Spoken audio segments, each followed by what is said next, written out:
Whatever the day holds, leadership always presents a challenge. I'm Kate, owner of 123, and I'm dedicated to supporting leaders who want to be their best selves because your employees deserve you at your very best.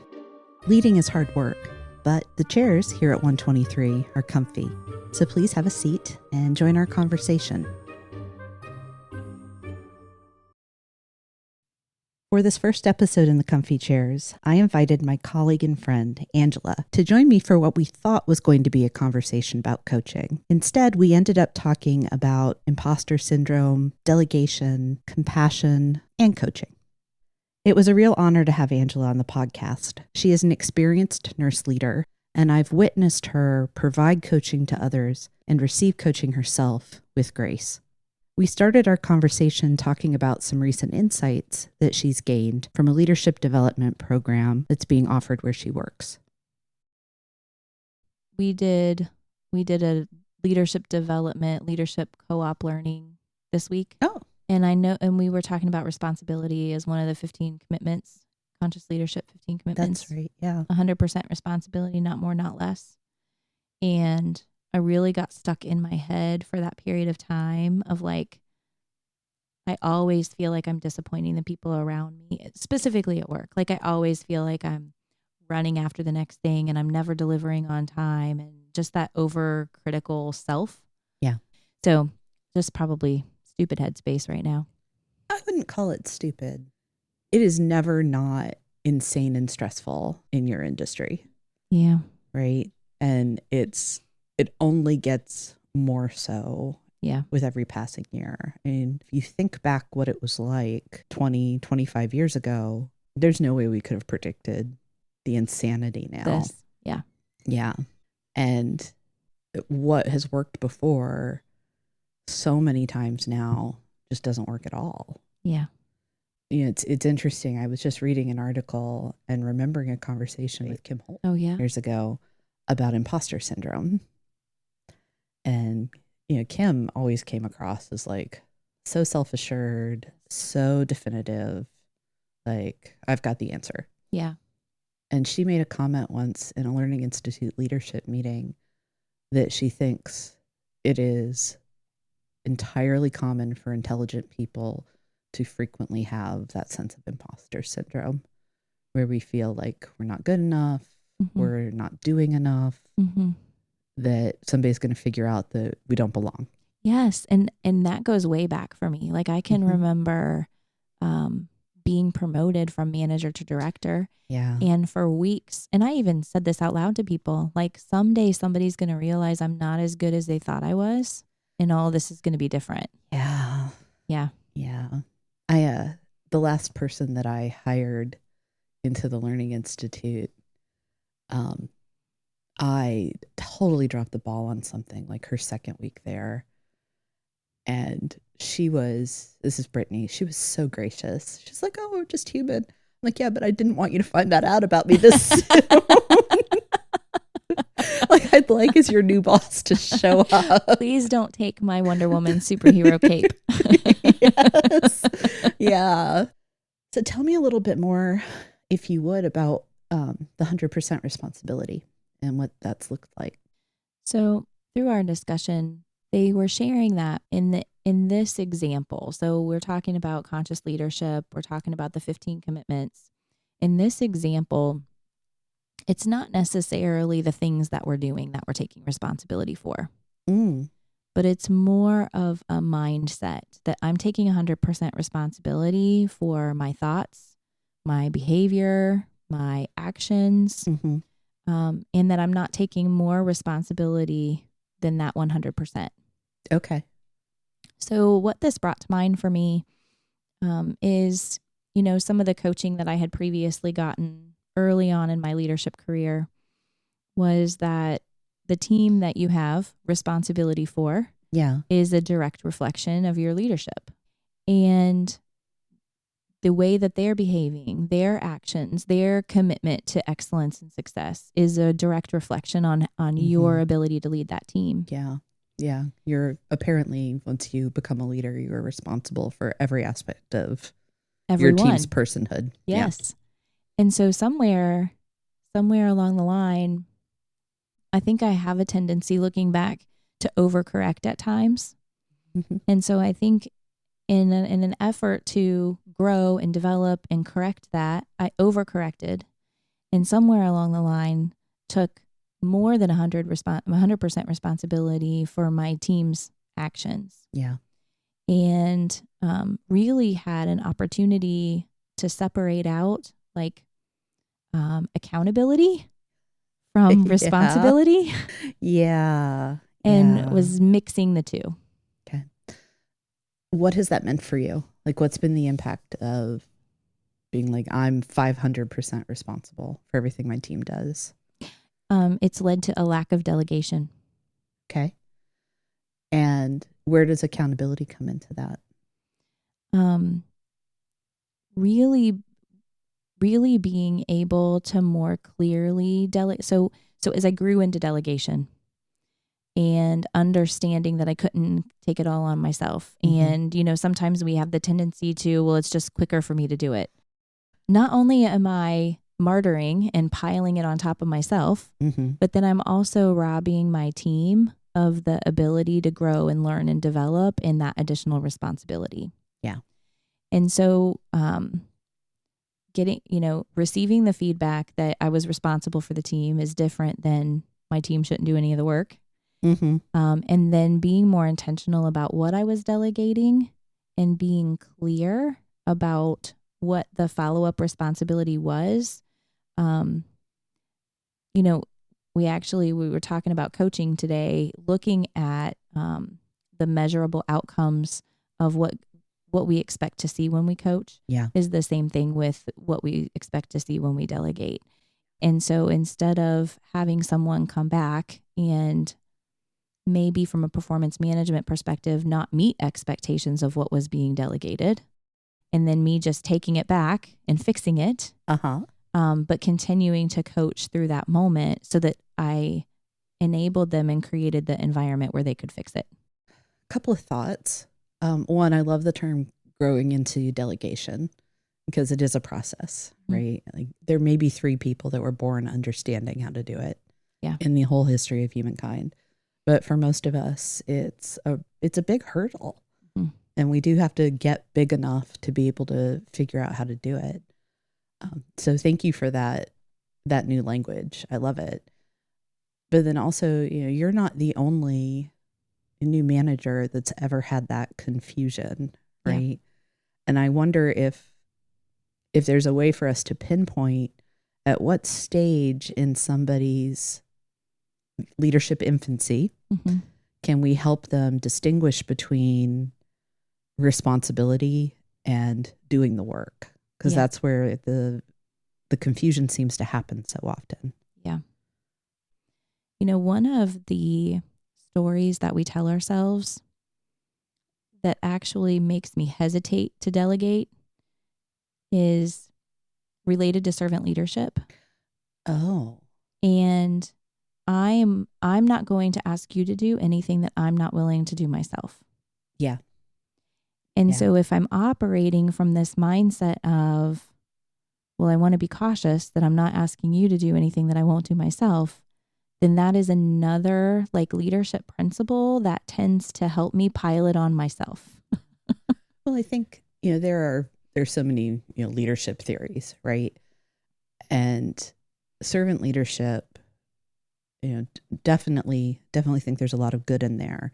Absolutely. And some of that type of thought, I think, gets into the great man theory, that some people are born to lead and that they, pop out of the womb and they're capable of it. And there's a little bit of this, I think that having this idea that I have to be willing to do or I'm not able to do, it means, well, I can do all of it. Yeah. And that's, we know that the great man theory isn't accurate. Right. And we know that servant leadership doesn't expect the leader to hold up the entire operation. It does not. But I think you're right. I think that story of, I can't ask you to do something I wouldn't do, ends up being, well, I'm not going to ask you at all. Yeah. Yes. Yeah.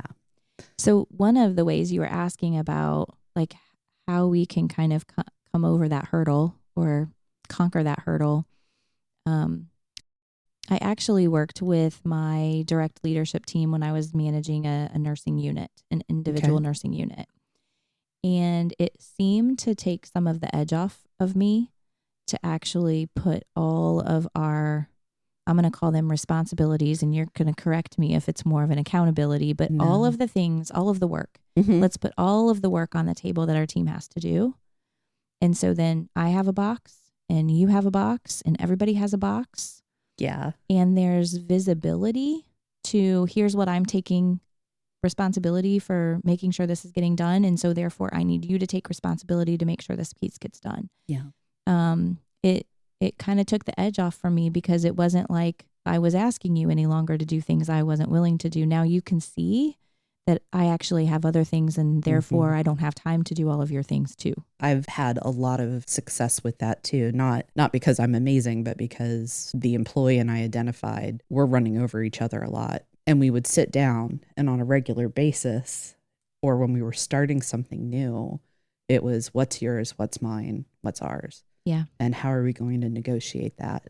One of the problems with delegation is if you don't have a large team, if it's me and this one person on this particular project, you don't want to overburden. And there are things that you're like, well, I know I can do this. Yes. Yes. So why don't I just do it? Right. And they can be free to do other things. But I know in this particular instance, the employee felt like, frankly, she felt like she wasn't respected, she wasn't valued. And it was never the intent, but it was the full impact. One of the things I started doing when I recognized that I was creating a fence when I didn't intend to create a fence was just calling out the feelings of, I'm not assuming responsibility for this because I don't think that you can. I'm assuming responsibility for this because I'm concerned with the workload that you currently have that you're not going to have time. Yeah. And if you think that this is something that you could fit into your current workload, I'd love for you to take this on, but I don't want to overwhelm you with that. Yeah. And that's just one example of trying to call out and being more authentic in the conversation. How have employees responded to that? So I can think of one in particular that is consistently asking me to do more and will challenge me when I say I'm going to take something on. Yeah. And so she feels really good in that space. I have another employee that always wants to please and will sign up for it even when she's overwhelmed. Yeah. And so I have to be cautious about when I use that, depending on how that person's going to react. There are two, we can call them principles, we can call them truths of leadership that you've just hit on. One is that constant open communication, right? Like talking about how you're doing the work and how you're relating to each other is just as important as talking about the work itself. Yeah. The don't want to offend you. I want to make certain you've got enough or that you're not overloaded. That's just communication. But then there's also the how well do you know your people? Jane has trouble saying no. She's going to say yes 99 times out of 100, even though she can only manage 75 of those. Mm-hmm. So are you knowledgeable enough and are you aware enough as her leader to be able to say, this is the 76th time that you've said yes. Yeah. Where are we? Yes. Yeah. I think those are those kind of two, again, I think principles is probably the right way to talk about them. That has to just be alongside all the other stuff, whether it's coaching or delegating, fill in the blank. Am I communicating clearly? And do I understand my people's strengths and needs sufficiently? Yes. I was thinking about, as we were reading through the coaching article and coming from a place of encouragement. Okay. So when I'm thinking about modifying your conversations and your leadership style based on the needs of the people, based on the needs of those that you're communicating with. That one of those common themes is when you come to the table assuming that they want to do their best, that you encourage them and coach them up. Yeah. And the reason that this was coming to mind for me is because the person that signs up for 100 things, a lot of times they're not going to always be able to follow through with the mutually set goals that you guys established. Mm-hmm. So they're signing up for too much. They're not able to follow through on everything that they're signing up for. And toggling between the performance management conversation and the coaching conversation is approaching that conversation in an encouraging way that you don't snuff out their light. Yes. That you fuel the fire in a way that helps them to be more productive without snuffing out their light. That bridges very easily to me to thinking about and talking about strengths-based leadership. Mm-hmm. That I'm assuming good intent, right? Yes. You're not performing because you want to make my life difficult. It's because you have, a servant's heart, for example, and you want to say yes to everything. And, oh, oops, we let it go too far. And now you're struggling. Well, what are the strengths you have that we can leverage to get you up out of that hole thing? You're somebody that, since we started working closely together, I look to as a model for that encouragement. It seems like it is your default setting to want people to feel really good about how they're doing their work. Mm-hmm. And even to the point where I'm kind of like, how is she still doing that? Haven't we messed up enough? I guess, where does that come from for you? Oh gosh, that's a good question. Yeah. One of the things that I actually wrote down before I came over here today was my transition from cheerleader to coach. Okay. Because very early on in my leadership career, I saw myself as a cheerleader. Like, I am the encourager. I'm here to encourage you to do the job that you're doing because you're doing an awesome job, but also then, of course, remove those barriers that come up to impede you from doing your job. But somewhere along the line, it was really reflecting on, encouragement isn't enough. Mm-hmm. And I can remember in nursing school, we had a professor that would regularly say, nice nurses kill people. Oh. And so just being nice isn't enough. No, it's not. And you have to be knowledgeable and skilled and know when to engage at the right times. And so reflecting on my leadership as a cheerleader, well, yeah, but I can't just let the wayward players be wayward. Right. Right. So I think some of it is innate. It's easier for me to wake up in the morning and look at the things that I'm grateful for and be happy than it is for other people. Yeah. Like some of that is just part of my DNA. Which is fabulous. But then how do you not just stay there? Mm-hmm. And being a cheerleader and being optimistic and positive, that's not enough. Yeah. And transitioning from cheerleader to coach. Mm-hmm. But doing so in a way that you still approach those conversations in a positive way. Like I said, that continues to fuel the light in other people. Yeah. One of the things that I've been on the soapbox a lot about over the years is the idea that compassionate leadership doesn't always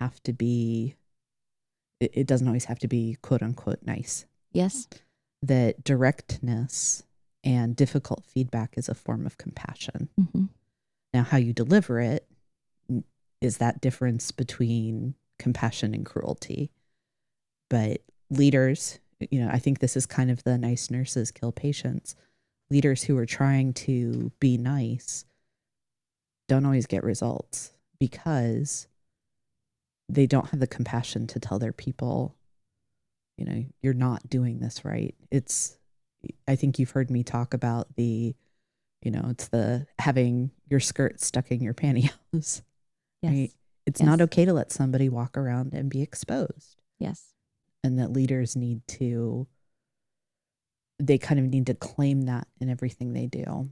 And that's how, frankly, it's one of the ways that we show love for the people that work for us, which another soapbox I have is that we don't talk about that enough. That I think really great leadership comes from a place of love. Yes. And it's not inappropriate. It's not romantic love, but it's this, I want the best for you, like you were talking about. And I appreciate that you're bringing your best. Yes. Yeah. When I think about my transition from cheerleader to coach, we were working together even then. Yeah. Many, many years ago. Yeah. And I remember you talking about compassionate conversations, and that one of the things that I focused in on, and I'm sure you said this to me, if the roles were reversed, if I was the one with my skirt stuck in my pantyhose or I had toilet paper on my shoe, I would want you to tell me. Yeah. I would want you to tell me. And so it helped me to frame, like, when I'm looking at what needs to be addressed versus what doesn't, what happens in the absence of that coaching? If I don't say something and no one says something, then how detrimental is it to the person in that position? And what you're talking about here is that person's performance being a reflection of your leadership. Yes. And it doesn't mean, oh, I'm responsible for everything they do. But if they're not performing, it tells the world that I'm not addressing, I'm not serving my people with the hard messages. Yes. Yeah. So it is true. The way your people perform is a reflection of you, but it doesn't mean like every, dotted I or crossed T. Yes. It's, am I leading? So, Kate, I have a funny story. Oh, please. Those are my favorite. About this transition from cheerleader to coach. Yeah. And I knew that I had received feedback, whether it was from the people that I worked beside every day or the people that I was having conversations with every day. But the feedback that I got was, actually it started out, I'm going to back up this story a little bit more, because it started out as, gosh, Angela, you can really tell anyone anything and they walk away smiling from you. So you're having difficult conversations or delivering difficult messages, and the people that you're talking to don't even know what just happened because they're walking away smiling. And then it morphed into, really like sugarcoating the message, not being clear, not being direct. Yeah. And so in one of my classes, in one of my leadership development classes, we got this tool that I think at the time was called Organizing Your Message. Yeah. Yeah. And so I was committed at that moment to my growth and development when I was communicating with others and I was delivering a hard message, that I was going to be more clear and more succinct, and I was going to be cautious not to sugarcoat it. And like I've overcorrected before, I got really serious about organizing my message. You were such an A student. Way to the extreme. So no longer was this going to be a dialogue with someone, but this was going to be a sermon, a dissertation, a monologue. I had my prepared notes. Your copy, I would like you to reference page 17. That is what it became. And so I got so focused on being clear and direct that like compassion went out the window. Yeah. And so then I was having these conversations with folks that they walked away feeling like I had beat them up. Mm-hmm. And I didn't leave them with help, a lifeline for a clear path forward. Yeah. Well, and this is not just Angela, by the way. This is in those cases where people are like, oh, I'm going to be different.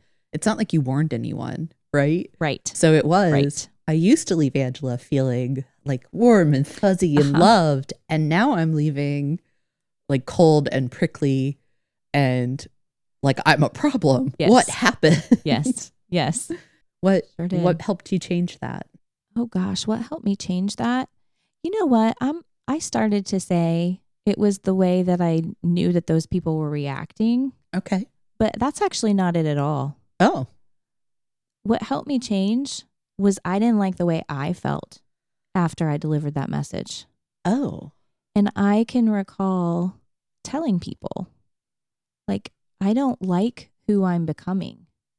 This isn't me. This isn't the kind of leader I want to be. I don't like leaving people feeling this way.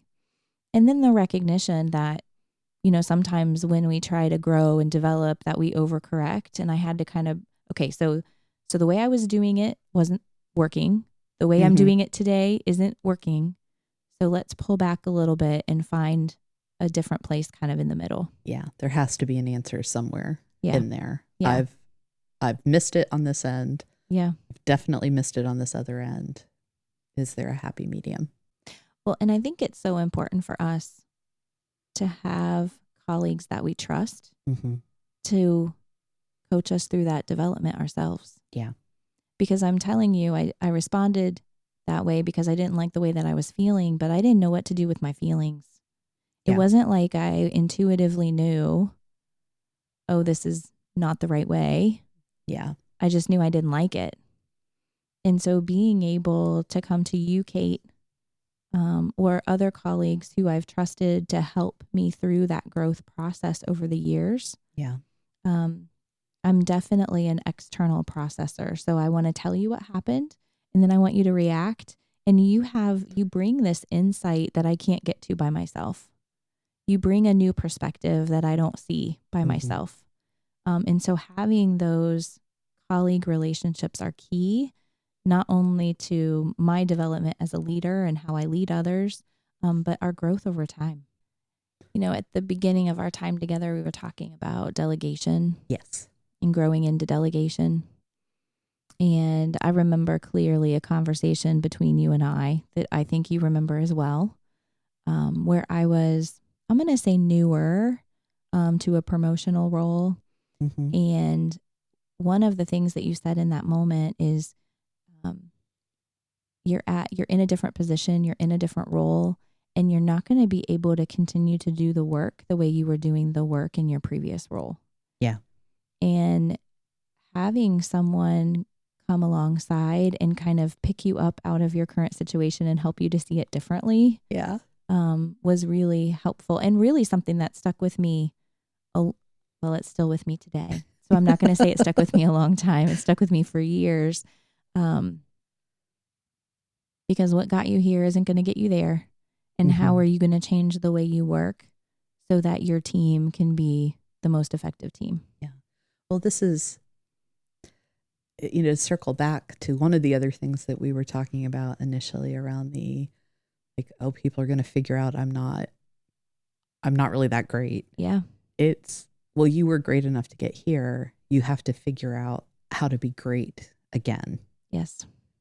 And if you're an A student who is going to, I'm going to get it right the first time out, it's really easy to forget that no, the first time you do something, you're probably not going to be great at it. I wonder how, knowing what we know, being through those transitions and feeling that discomfort with ambiguity, how we help others to be more prepared for those moments. Because I remember being in that moment. You're right. I was great at the job I was doing. I want to be great at this job.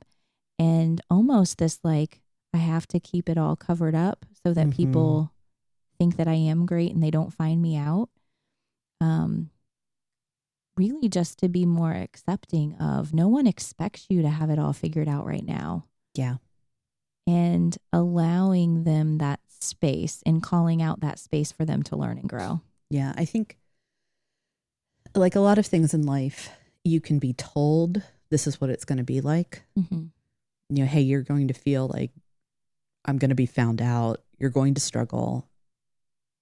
I could have that conversation with you a month before you change jobs. I'd be like, yeah, whatever. I got it. I'm fine. I'm fine. It's not until you're in the moment that you can experience that. And I think what people like us who have, been there, done that, what we can do is not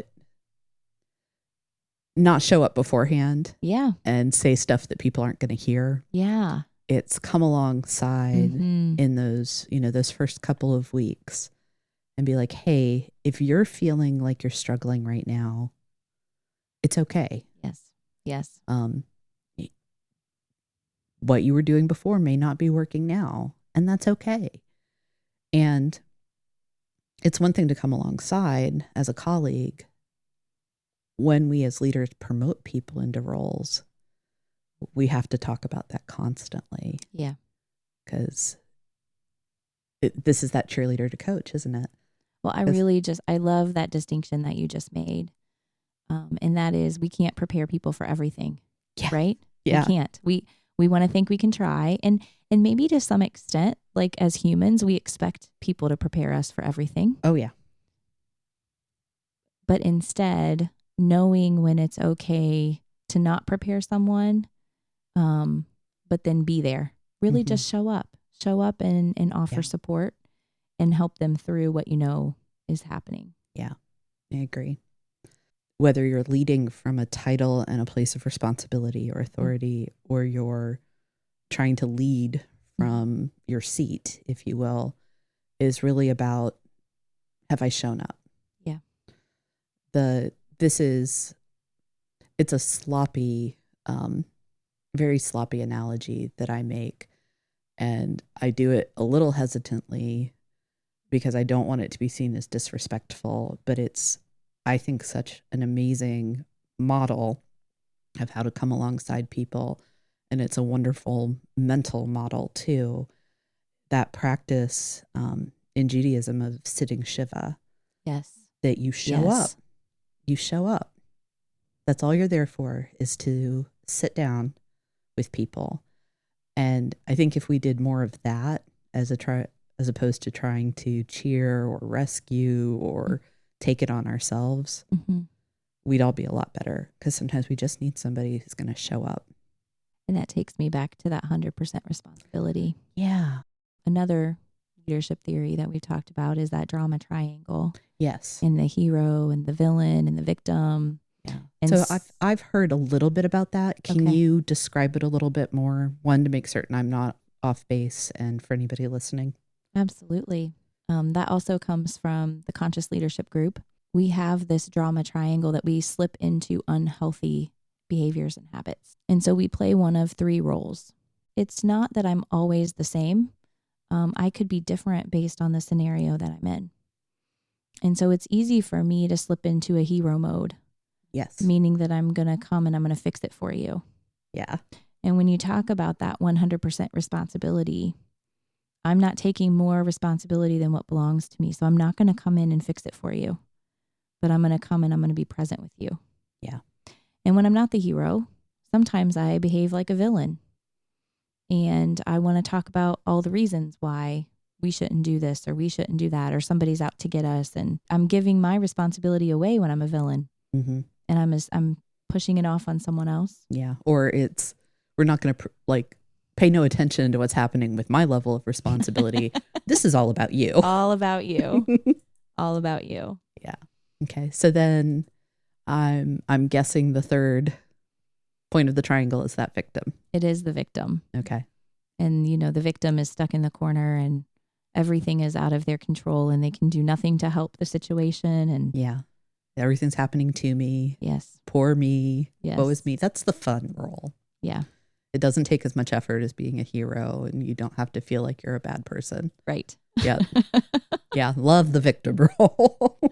So there's the healthy side of the drama triangle. Okay. In addition to the unhealthy one. Yeah. And that is that each of those roles, the hero, the victim, and the villain, can become a healthy version of themselves in this triangle. What does that look like? So for the villain can become a challenger. Oh. So instead of assuming blame and assigning blame to everyone. The villain's role is really helpful for identifying, where something might not work well. Okay. Or why we're going to solve the problem the way that we are suggesting to solve the problem. Why, maybe we've always done it this way. Why are we continuing to do it this way? So the villain really fills a challenger role. Okay. The coach, the hero moves into a coach role. Okay. The third piece of transitioning the drama triangle from an unhealthy to a healthy one is that the victim becomes the creator. Okay. And so the victim doesn't get stuck in the I can't do anything about this space, but actually moves into a space of creativity of how can I contribute to the situation in a positive way. That's I love that it's that healthy side, moving from the shadow to the light there in the bad, the drama triangle part. Nobody's working for a common good, right? Like even the hero, even though it may be like, oh, I'm helping you, it's I'm getting glory out of it. Yes. Or at least a good feeling. Yes. Or the ability to say, I told you so, which is, the most satisfying feeling in the whole wide world. But on the healthy side, that creator is directly supported by somebody who challenges them to do their best and someone who's coaching them to enable them to do their best. Yes. That's exciting. Well, I like how you focused in on the interplay on the healthy side, but it's also interesting the interplay on the unhealthy side. Yeah. In that, hero sounds like a good role, right? We love superheroes, and so we want to be a hero. But the hero, actually, the role of the hero is dependent that there are villains and victims in the room. Mm-hmm. And so I have to find someone to be a villain, or I villainize someone else so that I can be the hero. Yeah. So that interplay on the unhealthy side, as well as the really positive outcomes that we can get from the interplay on the healthy side of that triangle. We've been talking kind of very binary about we have leaders as coaches, that they just do that versus something else. Yes. But the reality is you're coaching, you're cheerleading, you're managing performance. Yeah. Leaders don't actually have the luxury of wearing one hat at a time. Mm-hmm. You don't get to coach, stop, change hats, and come back and manage performance or cheerlead or delegate. Coaching, as well as some of those other functions, has to be present at the same time. So I think the question is, how can leaders effectively coach while also delegating, coach while also cheerleading? How do we naturally weave it into all of the things that we're doing? Yeah. I mean, sometimes we talk about, quote unquote, coachable moments.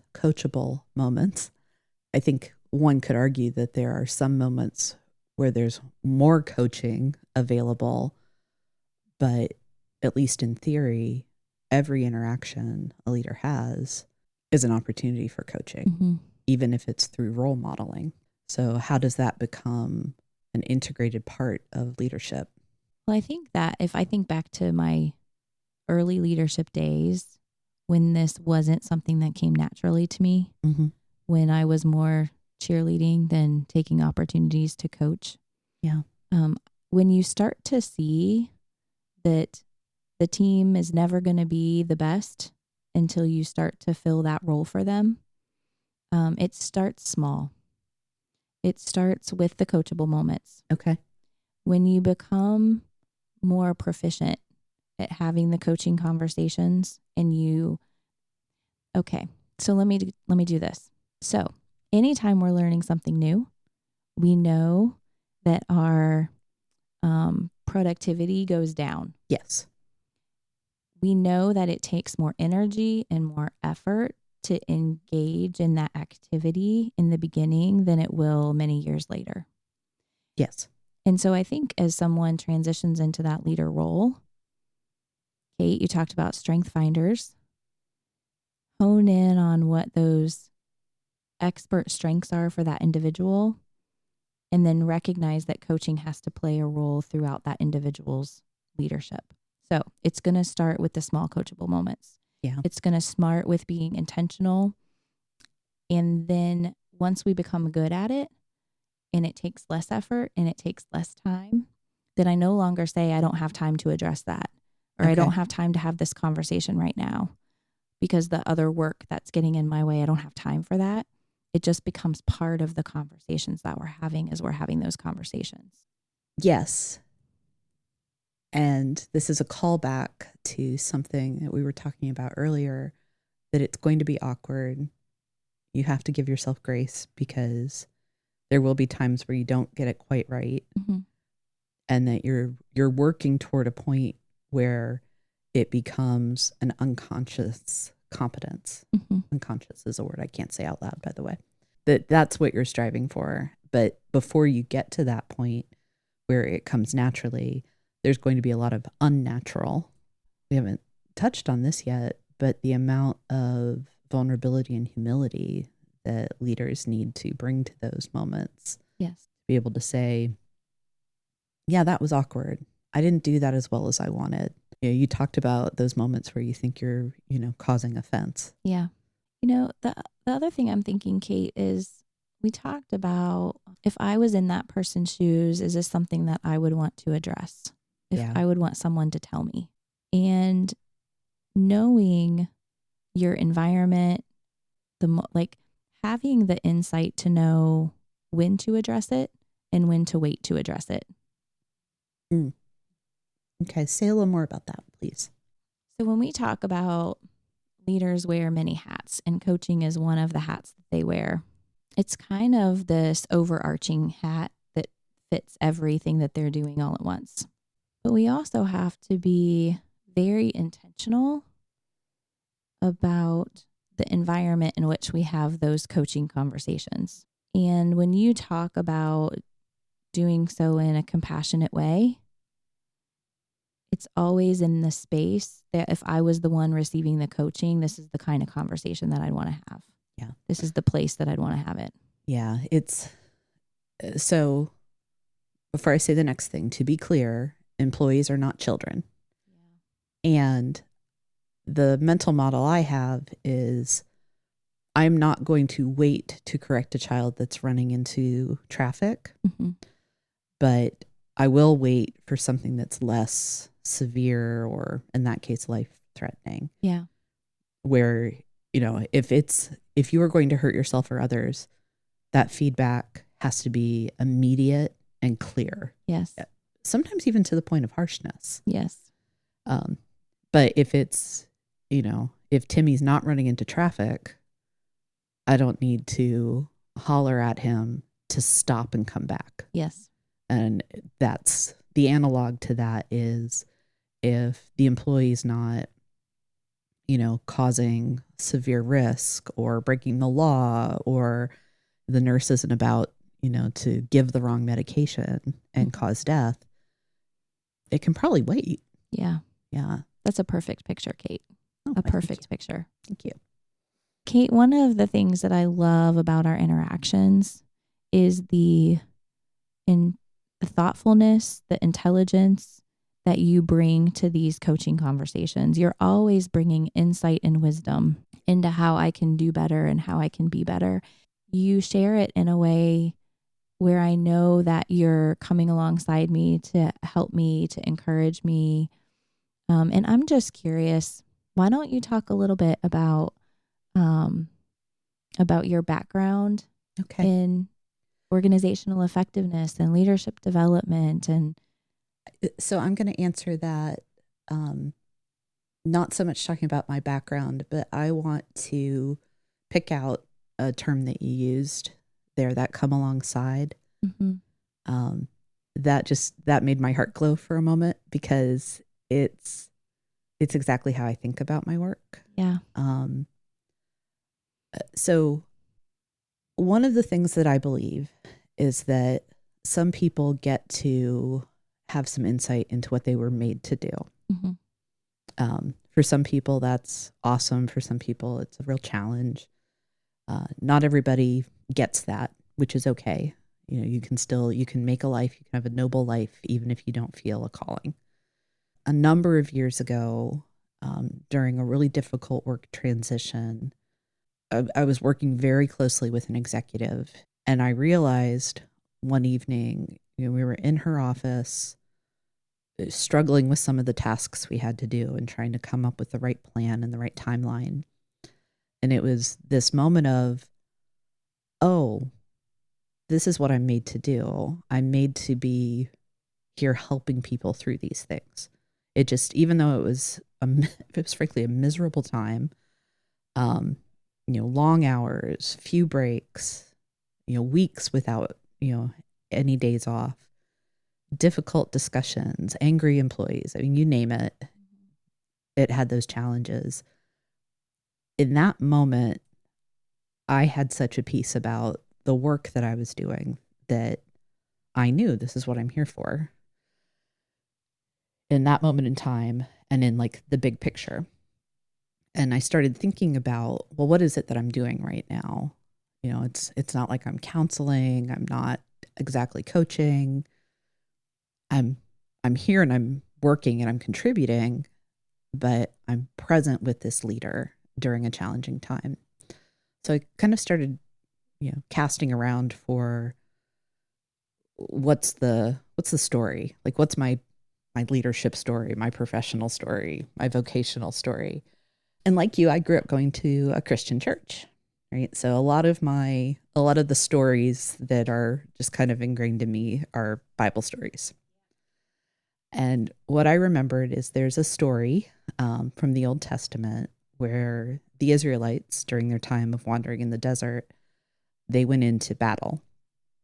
And God told Moses, as long as you keep your arms raised over the battlefield, you're going to win. And Moses was like, great, I can do that. And he got up there, on the hillside, raised his hands, and the Israelites were winning. And Moses, very naturally, because holding your arms up for a really long time is a challenge, it's hard to do, he, his energy flagged. He got weak, he got tired, and his arms fell, and the tide of battle turned. But his brother, Aaron, who's a priest, and another priest came alongside, and they held up Moses' arms. And the Israelites won. And what I realized is I'm not Moses. I get to be Aaron. I get to be the person that comes alongside so that I can support people being successful. I've been very fortunate that since that time that I kind of recognized, oh, this is what my skills align for, this is what I'm passionate about, that I've had a lot of professional opportunities to do that.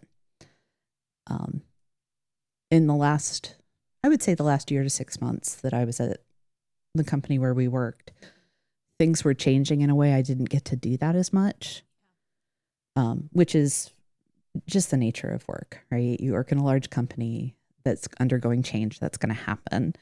But I knew I knew I was kind of dissatisfied. So even though I didn't want my job to be eliminated, I kind of knew it was the big picture right thing. And in the last, 6 months, as I've been thinking about what do I do next, I'm trying to take this opportunity to make something, make a job for myself where I get to almost exclusively come alongside people. That's the goal right now.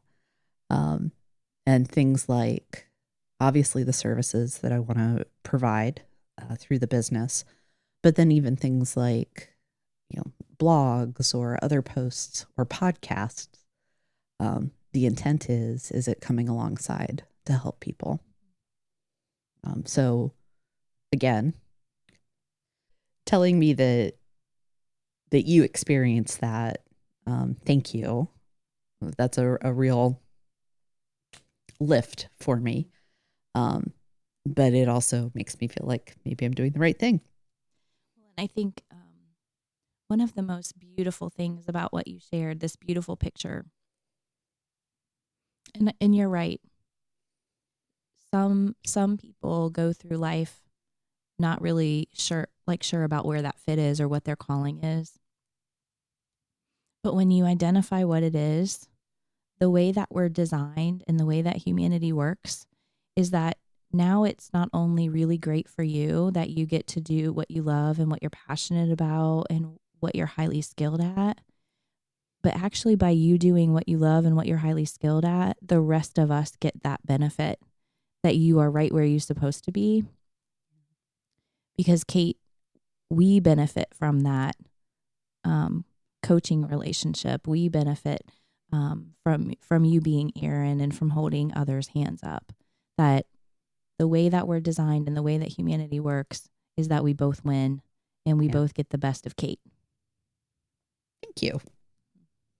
Yeah, that feels pretty awesome. Yeah, it really does. And I think too, the way people are made to be, once we figure out what we're here for, we don't want to wait. Yeah. Yeah. There's a little bit of impatience there, yes. but also, also just that excitement and that energy of Eureka. I know now. Yeah. I've got it. Let me go do it. We should just have, couch time in front of microphones and we can do that. I would love it. I would love it if you would come be in the comfy chairs with me all the time. Yeah, I think that would be magnificent. Kate, this was really enjoyable. Thank you for spending time with me today. Oh my goodness. Mm-hmm. You're welcome, but it's really the other way around. Thank you.